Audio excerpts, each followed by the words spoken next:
Hello అండి. అందరూ ఎలా ఉన్నారు? ఈరోజు ఈ వీడియోలో మనం గారెల యొక్క ఉపయోగాలు తెలుసుకుందాం.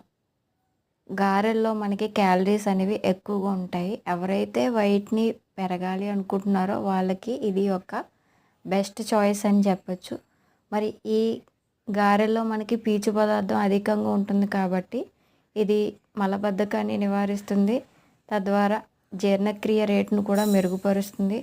ఇంకా మనం ఈ గారెలో మనకి పోషకాలు ఎక్కువ ఉన్నాయి కాబట్టి ఇది మనకి రక్తహీనతని నివారిస్తుంది. అంతేకాకుండా గుండె ఆరోగ్యాన్ని కూడా మెరుగుపరుస్తుంది. అంతేకాకుండా ఈ గారెలు తినడం వల్ల మనకి ఇంకా చాలా ప్రయోజనాలు అనేవి ఉంటాయి. ఐరన్ అనేది ఎక్కువగా ఉంటుంది కాబట్టి ఇది రక్తహీనతని తగ్గించి మన రక్తాన్ని పెంచుతుందని చెప్తారు. నా వీడియో కనుక నచ్చితే లైక్ చేయండి, సబ్స్క్రైబ్ చేయండి. Thank you for watching.